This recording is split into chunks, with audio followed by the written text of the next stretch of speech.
તોડમાં પૈસાને બદલે વગર પગારે 2 સિક્યોરિટી ગાર્ડ લીધાના ભાજપ કોર્પોરેટર પર ગંભીર આક્ષેપ છે. પાલનપુર જયેશ ગુર્જરે વાયરલ કરેલા વિડીયોથી વધુ એક ભાજપાની પોલ ખોલી છે. રાંદેર ઝોન વિસ્તારના કોર્પોરેટર એવા પદાધિકારીઓએ મનપાની સિક્યોરિટી એજન્સીનું નાક દબાવી પાલમાં ચાલતા બજારમાં 2 ગાર્ડ મફતમાં પડાવી લીધા હતા. 2 દિવસ પૂર્વે પોતાના સોશિયલ મીડિયા પ્લેટફોર્મ પર એક વિડીયો પણ મૂક્યો છે. તોડમાં પૈસાને બદલે વગર પગારે 2 સિક્યોરિટી ગાર્ડ લીધાના ભાજપ કોર્પોરેટર પર ગંભીર આક્ષેપ છે. પાલનપુરના જયેશ ગુર્જરે વાયરલ કરેલા વિડીયોએ વધુ એક ભાજપની પોલ ખોલી છે. રાંદેર ઝોન વિસ્તારમાં કોર્પોરેટર એવા પદાધિકારી મનપાની સિક્યોરિટી એજન્સીનું નાક દબાવી પાલમાં ચાલતા બજારમાં 2 ગાર્ડ મફતમાં પડાવી લીધા છે. 2 દિવસ પૂર્વે પોતાના સોશિયલ મીડિયા પ્લેટફોર્મ પર એક વિડીયો મૂક્યો હતો.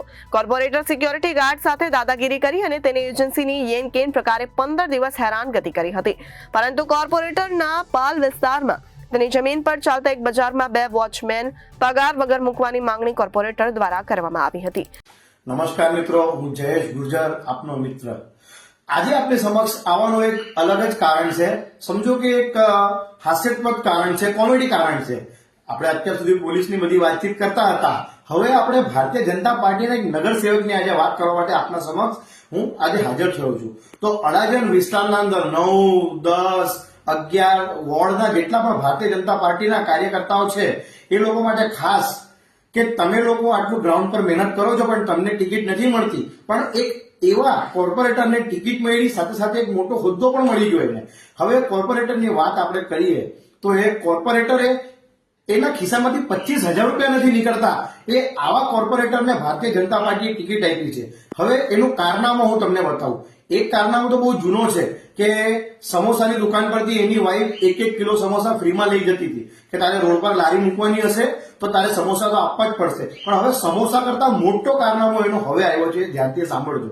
કે પાલ વિસ્તારના અંદર એક નાનકડા ગાર્ડનના અંદર જે સિક્યોરિટી ગાર્ડ હોય છે, આપ સૌને ખ્યાલ હશે કે સિક્યોરિટી ગાર્ડના કૌભાંડો ચાલતા હોય છે. તો એ કૌભાંડને ઉજાગર કરવાના નામે સિક્યોરિટી ગાર્ડ સાથે દાદાગીરી, સાથે સાથે એને 15 થી 20 દિવસ સુધી સિક્યોરિટીના જે ઓનરો એને હેરાન કરવામાં આવ્યા એ નગર સેવકના દ્વારા. અને એ નગર સેવકે પછી જયારે એમના ઓનરે એમને પૂછ્યું કે ભાઈ તમારે શું જોઈએ છે સાહેબ, તમારે શું જોઈએ છે અમને કહો, અમે આપી દઈશું. તો એમણે પૈસાની માંગણી નહીં કરી.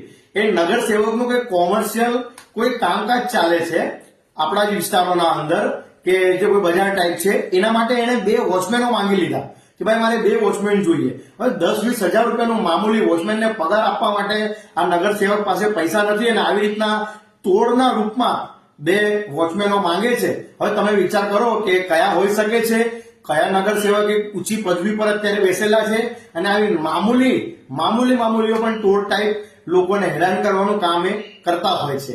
અને એમની પાસે ખિસ્સામાં 20,000 રૂપિયા નથી હોતા અને આજે એમને ઊંચી પદવી ભારતીય જનતા પાર્ટી દ્વારા આપી દેવામાં આવી છે. જય હિન્દ, જય ભારત, જય જય ગરવી ગુજરાત. Reporter Arvind Rathod, Janadesh news, Surat.